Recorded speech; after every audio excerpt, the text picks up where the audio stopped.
Hi, it's Lynn Rose, and welcome to WOWUTALKS TV, where we get to shine the spotlight on leaders, luminaries, and legacy, and get to be able to share the great insights and experience and breakthroughs that can help cause real transformation. And we're here to help you be able to wow in your life and business as well. And our guest today is Wendi Levigne, and she is a fascinating story, and also what she's now bringing to the world that is so needed, especially in the time that we're in. And she went from being a pharma biotech executive, that high up and the high pressure jobs and all of that, had a health crisis and a wake-up call. And her book, Type A to Zen, says it all. So, Wendi, welcome. Thank you so much for joining us.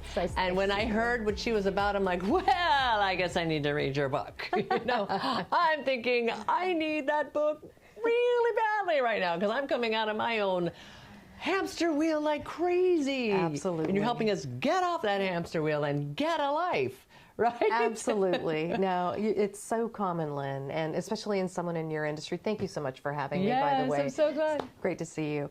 Not common, nothing to be ashamed of either. I think that's the primary. So many people keep something like burnout really hidden beneath. Yeah, we got to keep it together. Keep it together. Got to keep going. Look perfect. Produce and perform at the top level. And by looking at it and introducing some of the techniques that I introduce, will allow you actually to have a balanced life and even be more productive and a higher contributor in your own way. Now, what's so interesting is that in a way it helps break the myth for a type A mind that thinks, I don't have time to be Zen. There's too much going on. I'll be Zen while I'm on the hamster wheel, right? But no, you can be able to have this new approach, and actually you could potentially get even more achieved with more life, more joy, more vitality, right? Absolutely. And I think the biggest misnomer is, what is Zen? And the way I define Zen is, what is it that authentically lights you up? We're really trying to get to the authentic you, because in the course of life, we add layers and layers and layers to who we are, to the point that we're working behind a mask. And you disconnect from who you really are at heart. And therefore, you don't know what's going to energize you, what gives you joy. And when you don't have joy, that's when you have burnout. So after we've built the layers and layers based on all the expectations that we put on ourselves to perform and others put on us to perform, we lose ourselves. Yes. So this book actually does examine, again, from A to Zen, hop off the hamster wheel and get a life. Yeah. It's key and critical, because you don't have to change by burning it all down. You can change in place, and that's key. That's key. You don't have to give it all up, but there are fundamental changes. Just think of release and allow.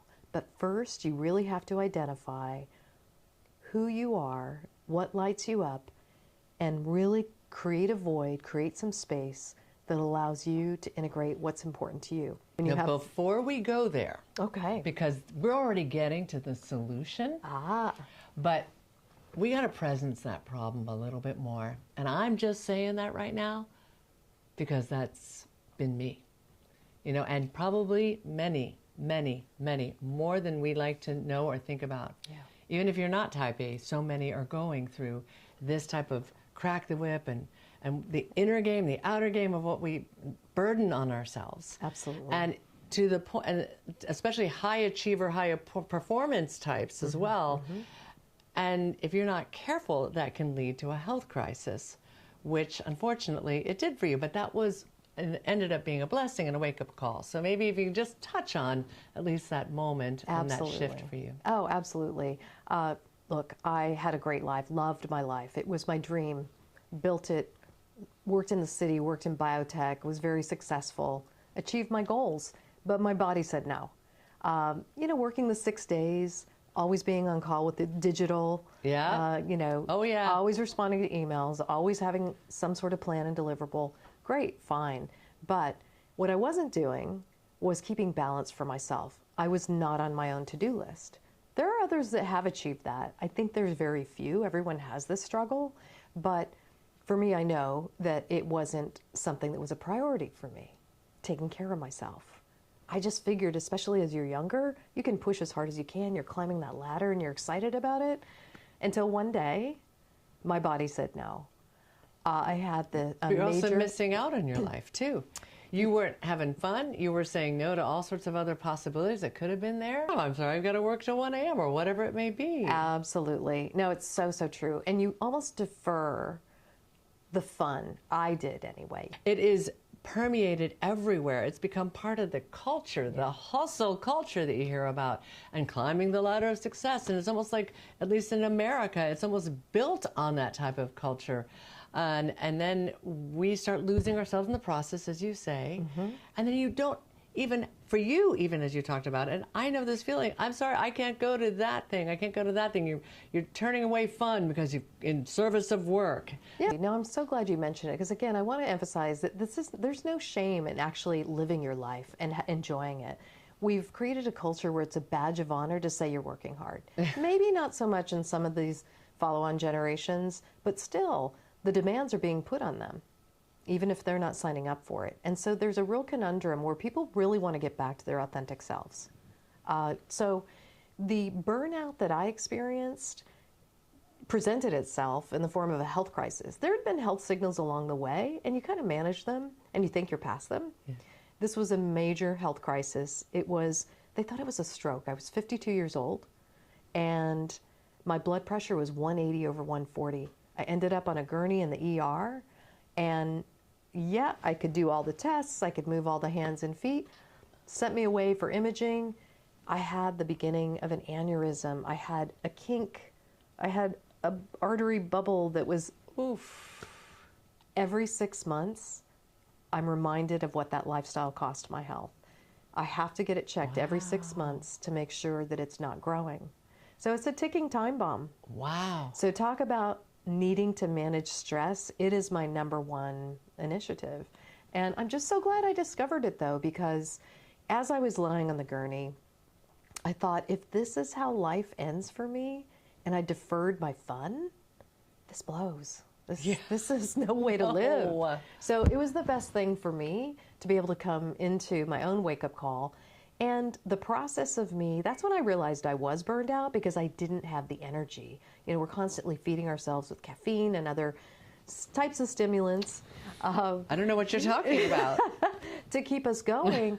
And you're running an adrenaline-fueled lifestyle. When you can remove that, you know, I went on a cruise after this event, and there was this fantastic Indian acupuncturist in the spa there. And he read my nervous system and said, you need 5 visits to tamp your nervous system down. It's in fight or flight. That's adrenaline-based living, and that's what chronic stress does. We never get a chance to step off. So the goal is to make sure that you have that time to balance life, keep work in its perspective. You'll be more productive, frankly. You will. You will. And you'll be pleasant with your partner. You'll be a better person to be around. You'll have more fun. And, you know, there were so many things that I decided in that moment that I was missing out on. And I'm just thrilled to have been able to reintroduce those. And that's what led me to write the book, because, frankly, I invested a lot of time and a lot of money in a variety of retreats and certifications. And I just want to save others that time. I want to take them to a great place in their life and know that they can change in place so that they don't get to burnout, so that they don't hit that health crisis. And it can happen at any age. So I'm super happy to share it. And I'm hoping if there's just anyone out there that benefits that.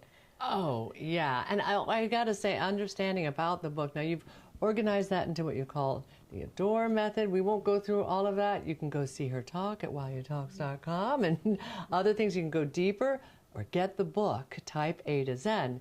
But what I love about the book is it's not just some great chapters or a method that you're sharing. You go deep, and it literally is A to Z.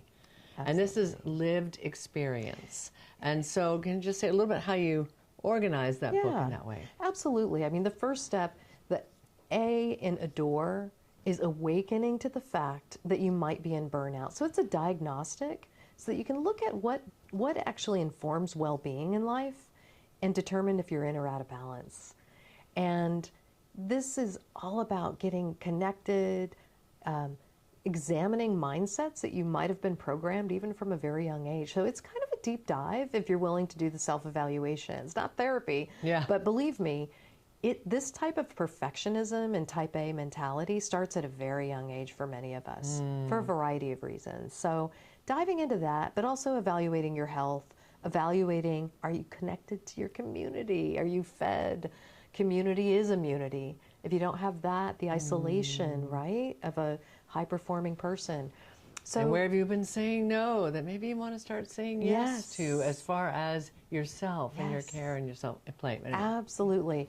And so going from awakening to the fact and looking where you might be in and out of balance, then you can actually go to the next phase, which is deconstruct, tearing apart your life, stop, start, and keep doing. What are those things that you can stop doing, create a void, a space, so that in our next phases, when we start identifying things that really give us energy and bring us joy, that we can fit into that space. And find our purpose, define our purpose. That's also part of the deconstruct. Who are we about? Why are we here? Oh, personally. I love that. I love that. The next is all about self-discovery. It's the originate phase, and this is where you get to find out about you. What lights you up, brings you joy, laughter, practices in mindfulness, travel, spirituality. It's a great exploration, wonderful phase. I spent several years in that, and I have ideas and exercises that will I love that so help much. you do that on a weekly basis, on a monthly basis. So just some fun tips that I've learned along the way. The next, once you've learned a little bit more about yourself, you can reconstruct the R and adore. Reconstruct your life to integrate some of those things so that your life isn't just about work, but you actually really do plan for when do I want to, how does this fit in? Put yourself on your to-do list. The final is the embrace phase, and that's the integration. We can come up with the best plan, but it's really executing to the plan, and I don't mean in a business way, because this is the fun part of execution. This is embodiment. Yes, it's allowing it into your new lifestyle. So you can go from a type A adrenaline-driven to an internally focused, purpose-driven life, and that's what I define as the Zen life. Get in your Zen zone. And in that stage, I actually have a bit of a life hack, which is a Zen diagram. Oh, I love it. Yeah, you develop specifically to you so that when you are encountering new activities or new jobs, new people, new circumstances, you can check against yourself the Zen diagram priorities that you've put in place to see if it fits. And if it doesn't, it's like your guide, your roadmap. It's your road. The whole thing is a roadmap, but this is your guide to who the authentic you is that we've defined in earlier stages. These are things, again, that I've learned through the course of my own courses, certifications, and along the way, each of the letters, A to Zen, there's a lot of research that I've pulled into, but it generated from my own personal perspective on what made the difference for me. That so much. And I have experienced what you say, it's sounding like a nice idea, but when I was healing from my own burnout, which is so wild that we then ended up getting to meet each other, and I'm learning about you in this process, and I'm like, I've been in it right now, and part of me was going to the beach and just lying there for an hour or whatever it might be, and then I had far more clarity. I wouldn't have maybe spun my wheels and zigzagged and strung myself up. It dropped in with ease. So that actually was more productive, giving that hour space, or playing and dancing and getting in my body and moving it and connecting with nature, and what then started to feel myself again and be able to make better decisions. Absolutely. And show up better as well. Plus love life. So what you're describing is perfect, and I'm also an executive coach, and I see this with my clients, and I apply these concepts to the coaching process. You're describing perspective. When you can take a step back, you actually can simplify life and you gain great perspective, slow things down to not speed things up, but make more of an impact and show up more as yourself. Mm-hmm. You know, part your of real this, self. Your real self, you know, and by knowing who you really are, which a lot of times we don't when we get so busy, and we evolve through life. And you need the space to integrate those changes. Yeah. And just to make a more fulfilled life. And in the end, you become a better person. You become the person that you would want to hang out with, other people want to hang out with. And I think the greatest thing that I've gotten from this process of getting more to my authentic self and Zen is kindness and compassion for others. I love it. Honestly, if I wrote this book just for my nieces and nephews, I'd be happy. But I really hope that for anyone out there who feels anxious, depressed, at risk of burnout, but afraid that you're going to have to give it all up in order to get healthy, you don't. I'm more than happy to share the hacks that I've learned, but deeper than hacks, these are fundamental ways to change mindset and change your lifestyle to support a purpose and internally driven life that will bring great happiness and great joy. We need more of you. Oh, thank you, Lynn. Thank you. Thank you. Yes. Type A to Zen. Go check it out. Or give it to someone you know who maybe has been on that hamster wheel, if not you. Right? Absolutely, please. And what a conversation. And we're just tapping the tip of the iceberg. So definitely check out Type A to Zen. Check out Wendi Levigne, maybe for your company, for yourself, or someone you know. And you can find out more at WOWUTALKS.com, where you can go deeper into Wendi's world and see other spotlights that we have on leaders and luminaries and legacy. And please take to heart what you heard here, because the world needs you. And you have the power not only to have Zen and be able to do what you want to do in the world, you have the power to wow. Thank you. Great. Thank you. Thank you. Thank you. You did a